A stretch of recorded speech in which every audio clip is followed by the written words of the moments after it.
자, 말씀을 전하도록 하겠습니다. 우리 앞을 보시고 말씀의 제목을 우리 큰 소리로 한번 읽어볼까요? 시작. 주를 기쁘시게 하는 삶을 시험하십시오. 아멘. 주를 기쁘시게 하는 삶을 시험하십시오. 오늘 찬이 친구들이 왔어요. 맞아요? 2명이나 왔는데 박수로 축복합시다. 네, 예배 후에 우리 같이 교제합시다. 오늘 예배를 통해 여러분, 하나님은 우리를 살리실 것입니다. 아멘이시죠? 갈급한 마음으로 오셨으니까 하나님께서 우리 마음밭에 하늘의 신령한 은혜를 부으셔서 말씀을 듣는 또 전하는 저와 여러분을 회복하시고 살려주실 줄로 믿습니다. 여름 사역이 준비 중에 있습니다. 우리 중구청 여름 수련회가 7월 31일부터 8월 1일까지 1박 2일로 준비 중에 있고요. 이번 주제는 부르심에 응답하라. 우리 자녀들이 자신을 부르시는 하나님의 부르심에 응답하사 자신의 삶을 결단하고 헌신하는 일이 일어나도록 여러분 기도해 주시길 바랍니다. 아동부 성경학교도 오늘 아마 날짜를 정할 것 같은데 이번 성경학교를 통해서 우리 자녀들이 말씀을 통해서 구원의 확신을 얻는 것, 이것이 목표예요. 자녀들에게 구원의 확신과 구원의 기쁨이 심겨지도록 여러분 중보해 주시기를 바랍니다. 자, 오늘은 성령의 두 번째 열매인 희락의 세 번째 시간입니다. 희락은 기쁨이죠. 기쁨.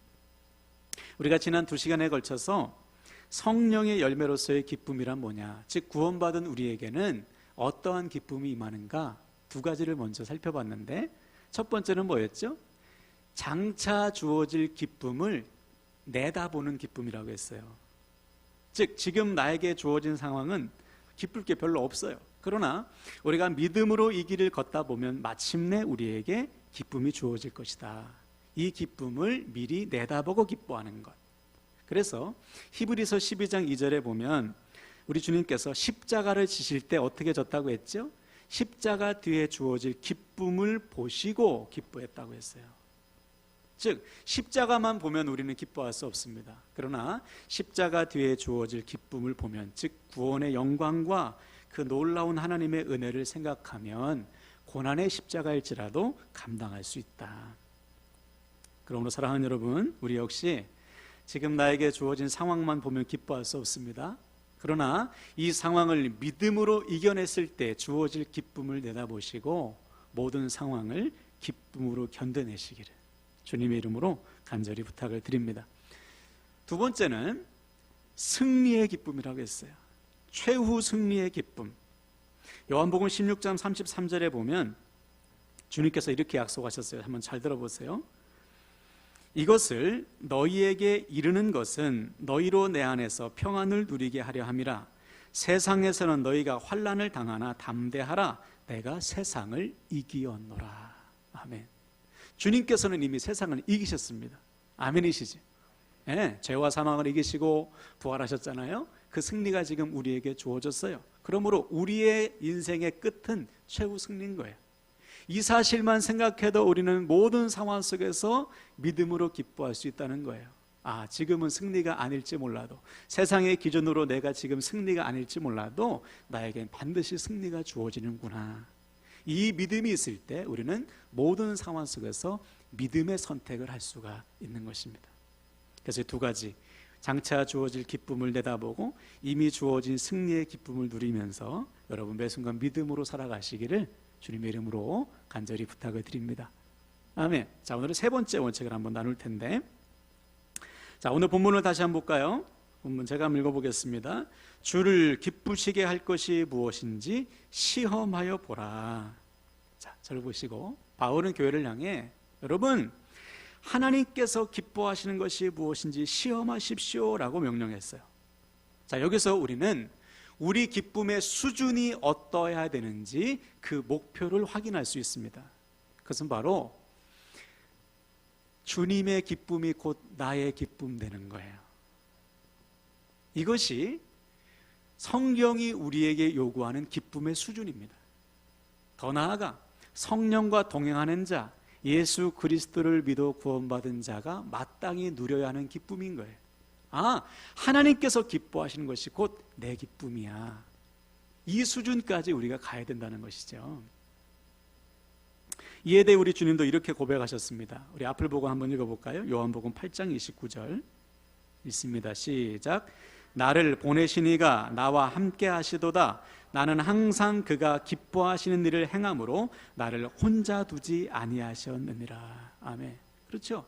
주님은 항상 하나님께서 기뻐하시는 일을 행했다고 고백합니다. 자, 그럼 이때 주님께서 억지로 마지못해 때로는 혼날까 봐 두려워서 하나님께서 기뻐하신 일을 행했을까요? 그렇지 않죠. 하나님을 사랑하시기 때문에, 하나님을 너무도 사랑하시기 때문에 하나님께서 기뻐하신 일이 무엇인지 다 생각하며 사셨다는 거예요. 네. 그 결과 하나님이 어떻게 했어요? 혼자 두지 않으셨다. 함께 역사하셨다. 다시 말해, 주님께서 하나님을 사랑하셔서 하나님께서 기뻐하신 일을 계획하고 행했더니 하나님께서 그 모든 일에 함께 역사하셨다. 이것이 오늘 우리가 붙들어야 될 말씀이에요. 우리도 마찬가지죠. 우리 역시 하나님을 사랑함으로 하나님께서 기뻐하시는 일을 행할 때 우리가 하는 모든 일에 하나님이 함께 역사하신다. 그래서 우리가 그것을 할 수 있도록 도와주신다는 거예요. 혹시 여러분 지금까지 살아오시면서 비슷한 경험을 한번 해보신 적이 있을 거예요. 사랑하는 사람이 딱 생겼을 때 그 사람의 기쁨이 곧 자신의 기쁨처럼 느껴지지 않았습니까? 그래서 저 사람이 이렇게 하면 기뻐하겠지. 그럼 벌써부터 막 제가 기쁘잖아요. 자녀들도 마찬가지죠. 여러분이 끔찍이 사랑하시는 자녀가 기뻐할 것을 생각하면 제가 먼저 기쁘잖아요. 이 부모의 마음 아닙니까? 하물며 나를 사랑하시는 하나님, 내가 사랑하시는 하나님께서 기뻐하실 일을 생각하고 그 일을 행할 때 우리에게 얼마나 큰 기쁨이 주어지겠어요. 그 기쁨으로 나와 내 주변이 다 살아나는 것이지요. 네. 이것이 우리가 반드시 누려야 하는 기쁨이라는 것입니다. 우리가 잘 아는 솔로몬을 한번 예를 들어볼까요? 솔로몬이 20대 초반에 왕이 됐습니다. 뭐 어떤 사람은 19살이라고도 하고 20살이라고도 하고 아무튼 어려요. 이 어릴 때 젊은 솔로몬이 왕이 됐는데 솔로몬이 왕이 돼서 가장 먼저 한 일이 뭐예요? 1000번째 1000번의 예배를 드렸어요. 다른 말로 하면 1000마리의 소를 잡아서 하나님 앞에 예배를 드렸습니다. 그러니까 마음과 정성을 다 해서 예배했다는 거예요. 그 예배를 하나님이 기뻐 받으셨습니다. 하나님의 마음을 감동케 했어요. 그래서 하나님이 솔로몬의 꿈에 나타나셔서 말씀하셨어요. 야, 네가 원하는 게 뭐냐? 나한테 고해라. 내가 다 들어주마. 파격적인 제안 아니에요? 그때 솔로몬이 하나님 앞에 이렇게 고백했습니다. 잘 들어보세요. 열왕기상 3장 7절 9절. 나의 하나님 여호와여, 주께서 종으로 종의 아버지 다윗을 대신하여 왕이 되게 하셨사오나 종은 작은 아이라 출입할 줄을 알지 못하고 주께서 택하신 백성 가운데 있나이다. 그들은 큰 백성이라 수요가 많아서 셀 수도 없고 기록할 수도 없사오니 누가 주의 이 많은 백성을 재판할 수 있사오리이까? 듣는 마음을 종에게 주사 주의 백성을 재판하여 선악을 분별하게 하옵소서. 아멘. 솔로몬은 하나님께서 네가 뭘 원하냐 묻는 질문에 듣는 마음 달라고 간구했어요. 기준이 내가 아니고 하나님인 거예요. 내가 기뻐하는 것 구하지 않고 하나님께서 기뻐하신 일을 구했습니다. 그 기도를 들으시자마자 하나님 마음이 너무 기쁘셨어요. 그래서 그가 구하지 않은 부귀와 영광도 다 주셨어요. 자, 여기서 우리는 좀 확인해야 돼요. 아니, 어떻게 젊은 솔로몬이 네가 무엇을 원하느냐 했을 때 하나님께서 기뻐하시는 것을 말할 수 있었을까? 하나님도 너무 놀라운 나머지 네가 널 위해서 장수, 오래 사는 것도 구하지 않고 부귀와 영광도 구하지 않고 네 원수를 죽이는 것도 구하지 않고 어떻게 내 백성을 다스릴 마음을 달라고 듣는 마음을 달라고 기도할 수 있냐? 너 참 대단하다 칭찬했거든요. 어떻게 솔로몬은 하나님 앞에 자신의 기쁨이 아닌 하나님의 기쁨을 구할 수 있었을까? 그 이유는 의외로 간단하더라고요. 열왕기상 3장 3절에 보면 이렇게 기록하고 있습니다. 한번 다 함께 따라할까요? 솔로몬이 여호와를 사랑하고, 이거예요. 솔로몬은 하나님을 사랑했어요. 그의 아버지 다윗처럼 늘 하나님 사랑하는 삶을 살았습니다. 그 결과 하나님께서 기뻐하시는 것이 기준이었던 거예요. 내가 사랑하는 하나님께서 기뻐하시는 것이 제1순위 1번이었기에 솔로몬은 아무런 고민도 하지 않고 듣는 마음을 달라고 간구했던 거예요. 즉 솔로몬은 평소에도 늘 이것을 구했던 것이죠. 내가 어떻게 하나님을 기쁘시게 할까? 이것이 하나님을 믿는 자, 그 사랑을 아는 자의 당연한 기쁨인 거예요. 자, 이것이 오늘 우리가 우리 자신을 점검해야 될 상황입니다. 나도 예수님과 젊은 솔로몬처럼 하나님을 사랑함으로 하나님의 기쁨을 구하고 있나? 하나님의 기쁨이 곧 나의 기쁨이라고 고백하고 있나? 그래서 나의 삶에 하나님의 역사하심이 가득하고 나에게 필요한 모든 것을 공급해 주시는 하나님의 은혜를 누리고 있는가? 지금 우리가 무엇에 어떤 기쁨을 구하는지를 점검해야 돼요. 최근에 저와 아내가 아주 신앙에 큰 도전을 받은 일이 있었습니다. 저희가 오랫동안 다니던 치과 원장님이 어느 날 병원을 폐업하셨다고, 정리했다고 그 소식을 들었어요. 오랜만에 가니까 원장님이 바뀐 거예요. 그래서 연락을 드렸죠. 아니 무슨 일이시냐고, 왜 병원을, 잘 되는 병원을 왜 그만두셨냐고, 접으셨냐고. 그래서 만나서 들어보니까 선교를 위해서 신학 공부를 하신다는 거예요. 물론 이분은 전혀 신학의 길에 생각이 없으셨대요. 직업이 의사니까 선교를 하면 의료 선교를 하시기로 이제 생각하신 거죠. 평소에도 1년에 몇 차례씩 의료 선교를 하셨거든요. 그래서 내가 언젠가는 의료 선교를 해야지. 그러던 중에 하나님이 갑자기 신학의 길로 자기를 부르신 거예요. 이것이 너무나도 분명하고 너무나도 세세해서 세밀해서 하나님의 부르심에 순종할 수밖에 없으셨다, 그렇게 고백하는 간증을 들었어요. 간증하면서 막 우시는데 너무 감동을 받았어요. 그러니까 지금은 파트타임으로 일하시면서 신학을 준비하시더라고요. 제가 그분을 만나고 돌아오면서 생각했어요. 내가 저분처럼 의사였다면 병원을 폐업하고 신학의 길을 가는 결단을 할 수 있었을까? 하나님의 부르심에, 즉 하나님께서 기뻐하시는 일을 위해서 내가 지금 누리고 있는 것을 다 내려놓는 결단을 할 수 있었을까? 내가 목사가 아니라 평신도였다면 저렇게 순수하고 뜨거운 믿음을 유지할 수 있을까? 자신이 없더라고요. 그래서 너무나 큰 신앙의 도전을 받았어요. 제 가슴도 뜨거워지는 경험을 했습니다. 여기서 우리는 생각해 봐야 돼요. 왜 이분은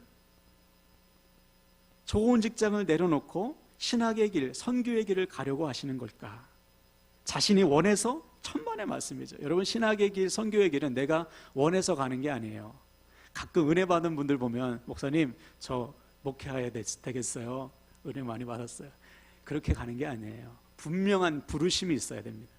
분명한 부르심, 확실한 증거가 있어야지만 신학의 길, 선교의 길을 갈 수 있어요. 근데 이분은 확실한 부르심이 있었기 때문에 가는 건데, 어떻게 해서 이분이 모든 걸 다 내려놓고 선교의 길, 신학의 길을 갈 수 있었을까?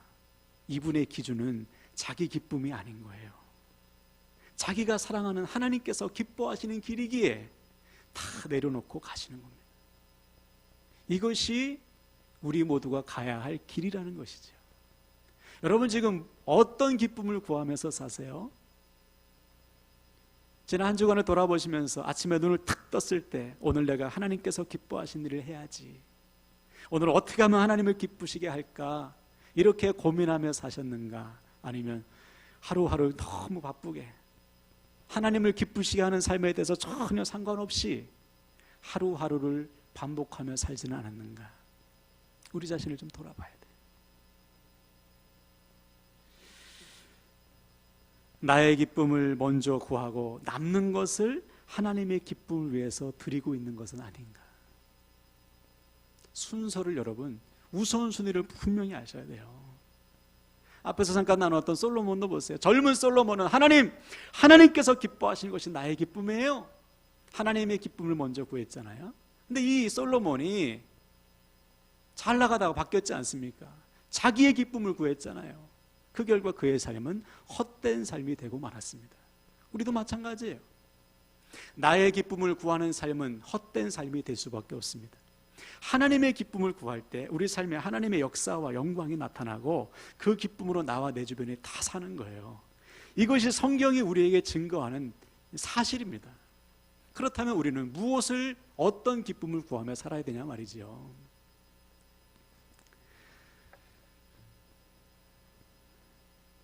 그러므로 사랑하는 여러분, 오늘 말씀을 통해 지금 나는 어떤 기쁨을 구하며 사는지 반드시 점검해야 돼요. 그래서 우리 주님도 이렇게 우리에게 말씀하셨습니다. 우리 다 같이 요한복음 15장 11절 한번 읽어볼까요? 시작. 내가 이것을 너희에게 이름은 내 기쁨이 너희 안에 있어 너희 기쁨을 충만하게 하려 함이라. 아멘. 우리 주님의 소원은 우리 안에 주님께서 누리시는 기쁨이 충만하길 원하셨어요. 주님이 누리시는 기쁨이 뭘까요? 하나님을 기쁘시게 하는 삶을 통해서 누리는 기쁨입니다. 즉 하나님의 기쁨, 하늘의 기쁨을 누리고 있는 거예요. 생각해 보세요. 주님이 뭐가 기뻐요? 네. 주님의 삶이 세상적인 기준으로 볼 때 뭐가 기쁩니까? 머리 둘 곳도 없고 집도 없고 돈도 없고 아무것도 없어요. 사람들이 주님을 좋아하는 사람도 있지만 죽이기, 호시탐탐 누리는, 죽이기 위해서 노리는 사람들이 더 많지 않았습니까? 그런 삶이 뭐가 기뻤겠어요? 근데 주님은 기쁜 거예요. 왜? 주님은 지금 하나님께서 기뻐하시는 삶을 살고 있기 때문에 그 하늘의 기쁨으로 주님은 살아계시는 거예요. 그리고 그 기쁨이 제자들에게, 사람들에게 흘러가고 있지 않습니까? 그러므로 사랑하는 여러분, 우리는 어떻게 해야 하나님께서 누리셨던, 주님께서 누리셨던 그 기쁨을 누릴 수가 있는가?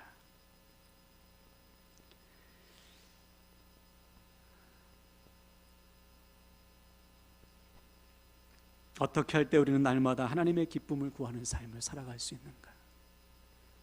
바울은 오늘 우리에게 확실하고도 분명한 답을 주고 있습니다. 오늘 본문을 끝에 보시면 저를 한번 따라할까요? 시험하여 보라. 네. 주를 기쁘시게 하는 것이 무엇인지 시험하여 보라. 여기서 시험하다는 것은 헬라어로 도키마조라는 단어인데 이 뜻은 분별하다라는 뜻입니다. 주를 기쁘시게 하는 것이 무엇인지 늘 분별해라, 따져봐라 이 말이에요. 로마서 12장 2절에도 하나님의 선하시고 기뻐하시고 온전하신 뜻이 무엇인지 분별하라. 무엇을 하든지 이 일이 하나님께서 기뻐하시는 것인지 따져보란 말이에요. 따져보고 생각하고 결정할 때 그 일을 통해서 하나님 역사하신다. 예를 한번 들어볼까요?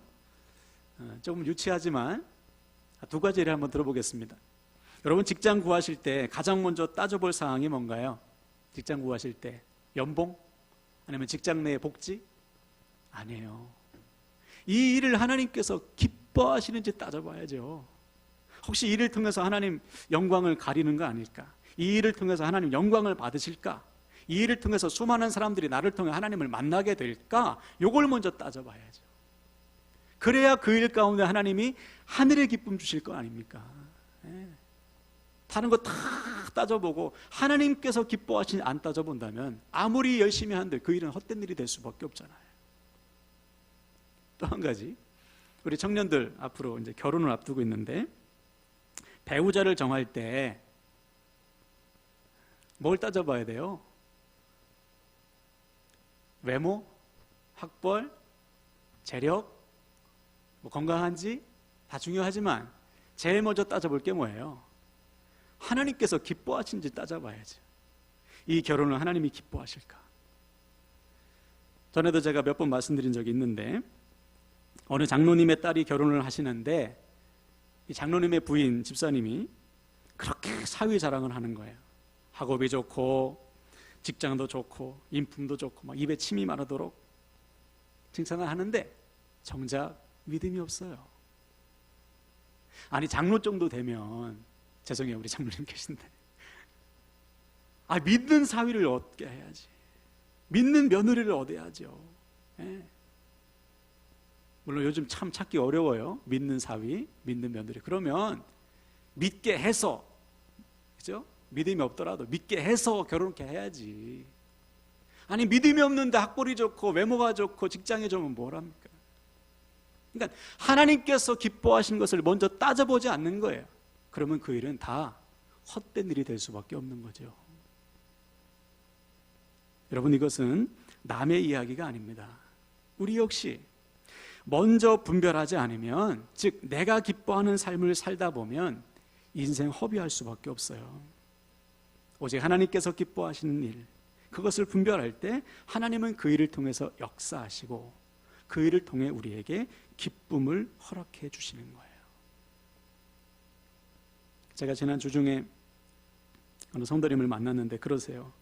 목사님, 제가 하나님께서 기뻐하실 것을 생각하고 계획하니까요, 제가 전혀 생각지도 못한 방법으로 하나님이 역사하셨어요.